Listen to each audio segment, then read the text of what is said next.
The air inside the Curia of Pompey is thick, stagnant, and smells faintly of damp stone. It is the 15th of March, 44 BC.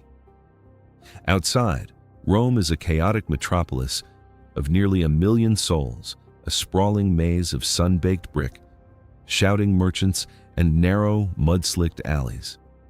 But here, inside the eastern wing of Pompey's grand portico, the world has narrowed to a terrifying, silent vacuum. The Roman Forum, the traditional beating heart of the Republic's political life, lies a kilometer to the southeast, choked with dust and scaffolding.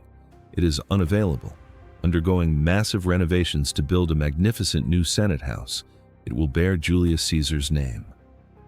That is the irony of this morning.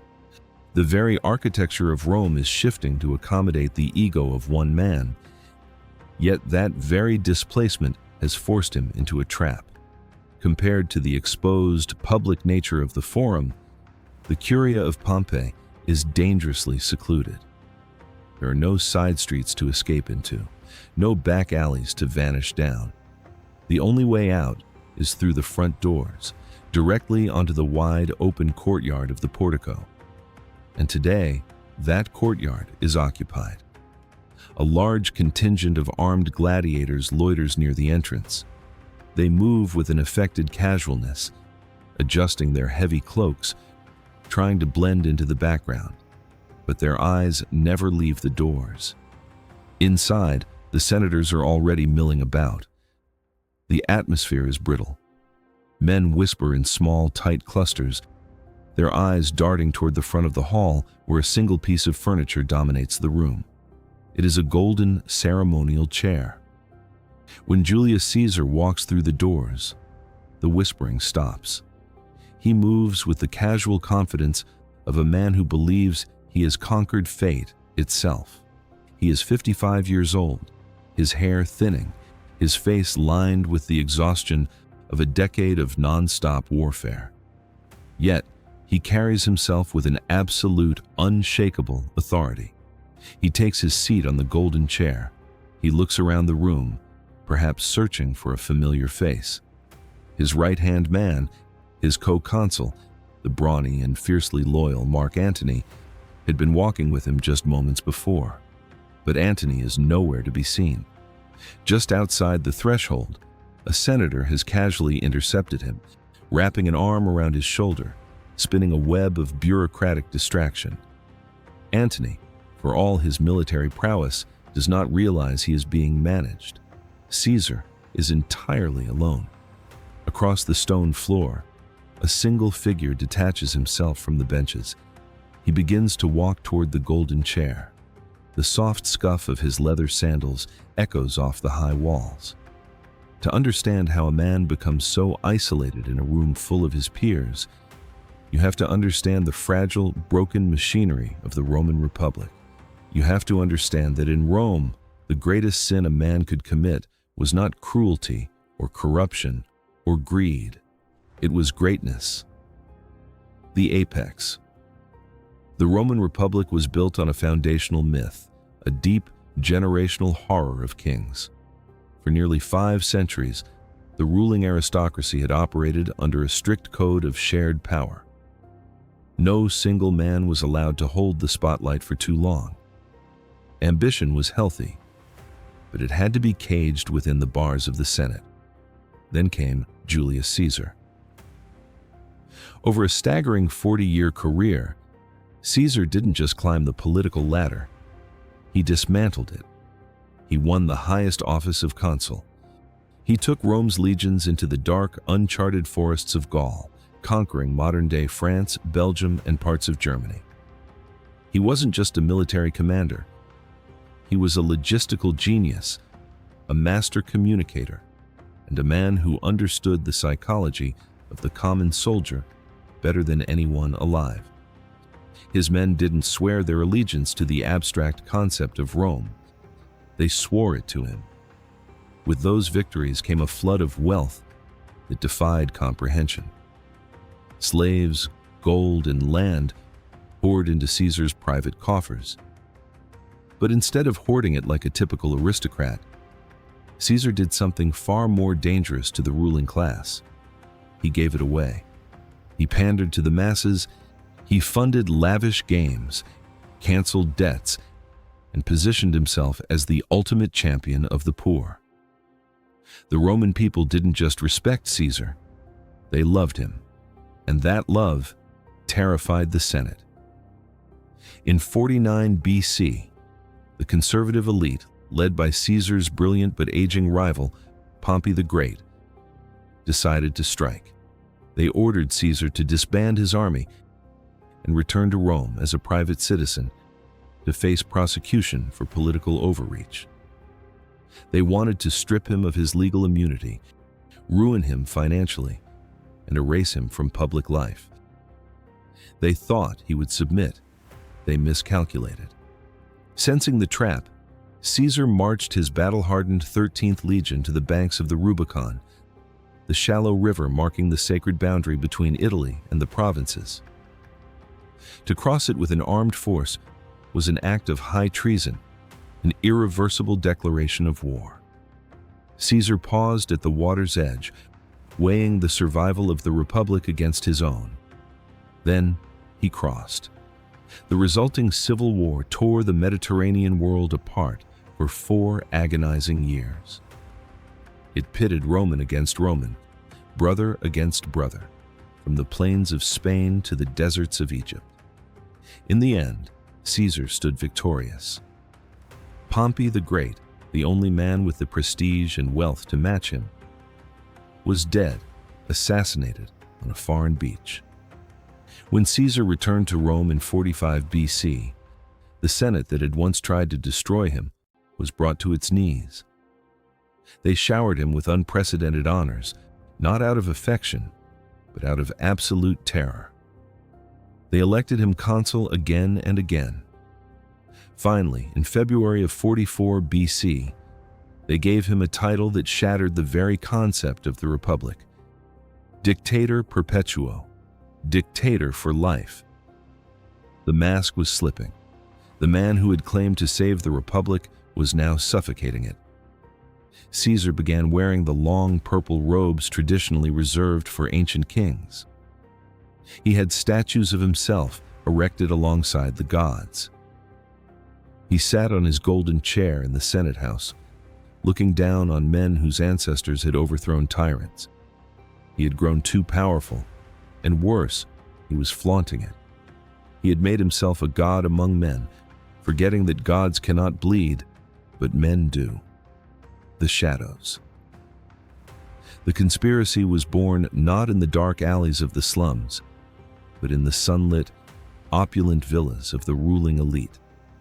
It was a volatile mix of around 60 men, each driven by a different cocktail of resentment, principle, and fear. Some were old allies of Caesar, men who had fought alongside him in Gaul, but felt their loyalty had been undervalued, passed over for promotions or lucrative governorships. Others were the remnants of Pompey's defeated faction, men whom Caesar had pardoned in a grand display of clemency. It was a mercy they found deeply humiliating, a constant reminder that their lives existed only by his permission. But the ideological core of the plot belonged to the conservative aristocracy. These men truly believed they were saving Rome from a monarchical nightmare. If Caesar remained alive, the Senate would become nothing more than a rubber stamp committee for a tyrant. For months, they met in whispers, debating how and where to strike. The initial ideas were desperate, clumsy. They thought about attacking him on the Via Sacra, the sacred street where he walked to his official residence. But the street was always packed with crowds. A chaotic melee could easily go wrong, and Caesar's intensely loyal supporters might tear the assassins apart before the job was done. Caesar had dismissed his formal Spanish bodyguard, an act of supreme confidence, but he was rarely truly alone in public. Another plan suggested throwing him off a bridge during an election and having armed men waiting below to finish him off. They even considered striking during a gladiator festival, where the assassins could blend in with the performers. Ultimately, The announcement of a Senate session on the 15th of March changed everything. It was the perfect venue. Time was running out. In a matter of days, Caesar was scheduled to leave Rome to lead a massive military campaign against the Dacian and Parthian empires to the east.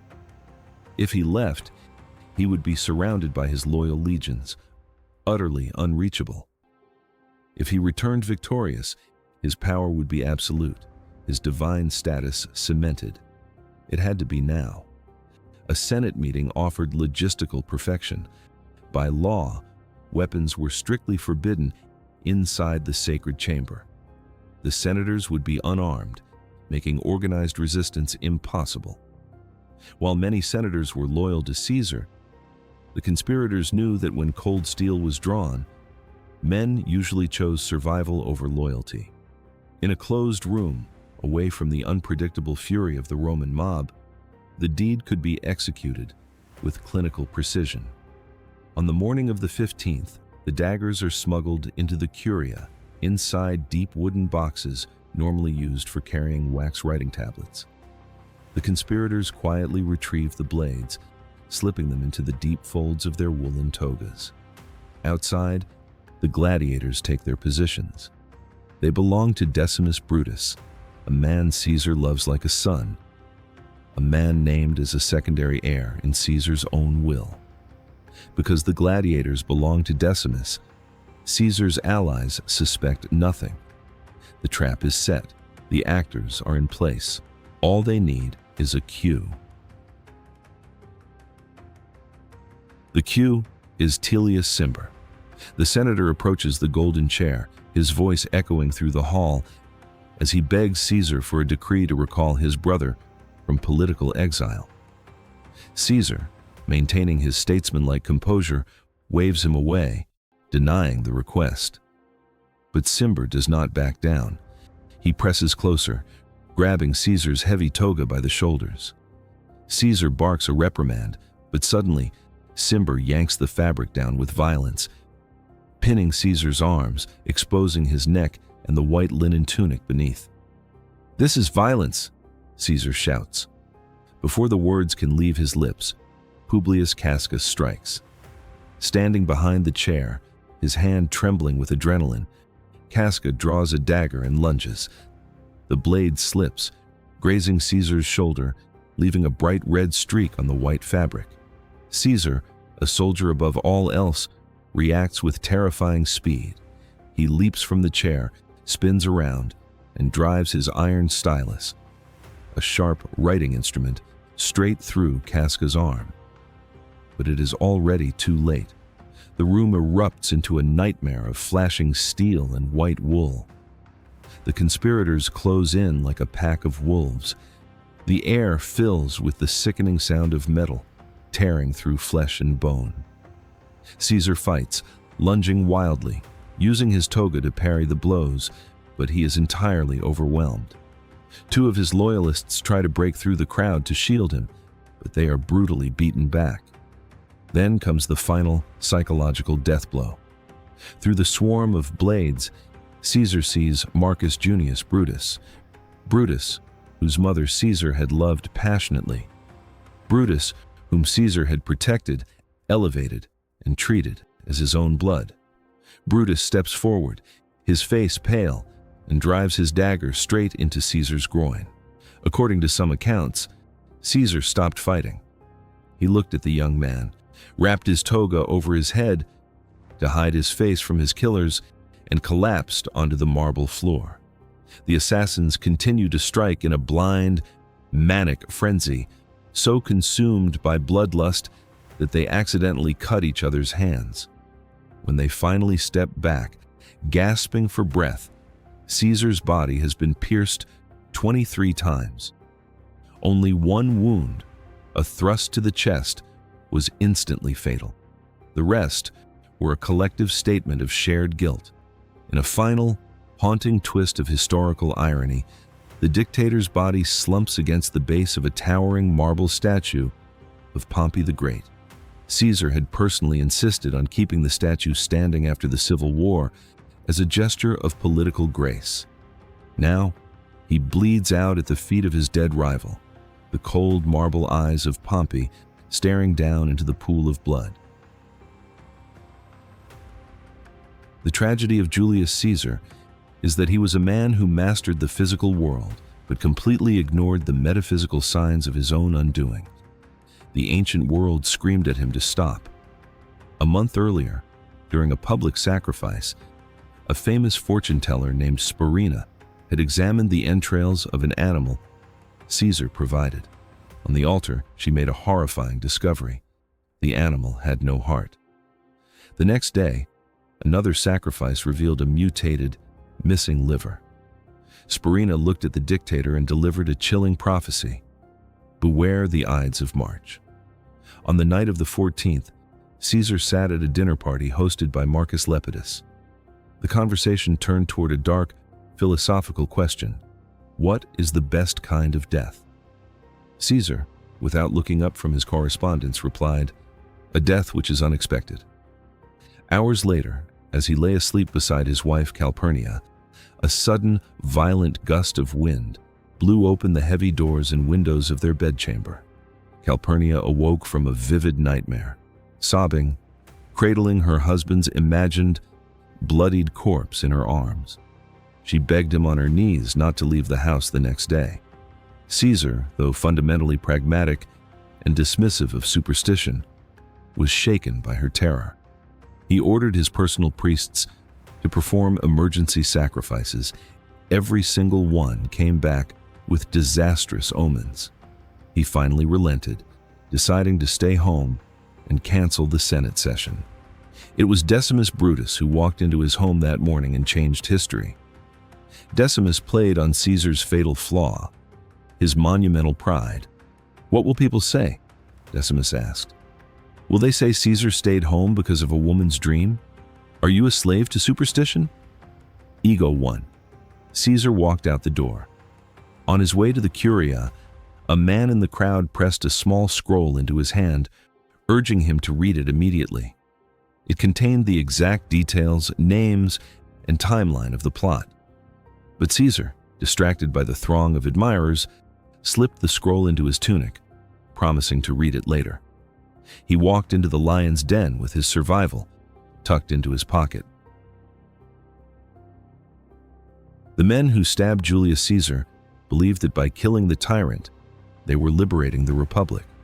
They thought that once the dictator was dead, the old laws, freedom, and institutional balance would naturally wash back into the city. They were wrong. They failed to realize that the republic was already dead. Caesar had merely been keeping its corpse warm. His assassination didn't bring freedom. It created a catastrophic power vacuum that plunged the Mediterranean into another 13 years of brutal, unyielding civil war. Caesar's brilliant calculating adoptive son, Octavian, alongside Mark Antony and Marcus Lepidus, formed a ruthless triumvirate. They didn't offer mercy. They drew up execution lists, hunting down every single man who had raised a blade against Caesar, hunting them across oceans and continents until the last assassin was eliminated. When the dust settled, the Republic was gone forever. Out of its ashes rose the Roman Empire, a hereditary monarchy ruled by an absolute autocrat. Octavian became Augustus, the first emperor of Rome, and he learned the ultimate lesson from his adoptive father's blood. Caesar's fatal mistake wasn't his ambition, it was his honesty. He had been an inconsiderate, careless, and frank authoritarian. He had flaunted his power, taken the golden chair, and worn the purple robes. He had treated his enemies with a soft, patronizing mercy that made them hate him because they could never truly equal him. Augustus did not make that mistake. He ruled with absolute control, but he wore a republican mask, however false. He lived in a modest house, called himself merely the first citizen, and let the Senate pretend they still had power. He understood that to rule Rome, you must never let them see the golden chair. Julius Caesar died because he believed his own myth. He believed that his genius, his popularity, and his mercy made him untouchable. He forgot that the structures we build to honor our names can easily become the walls that trap us, and that in the theater of power, the loudest applause often comes from the hands holding the daggers.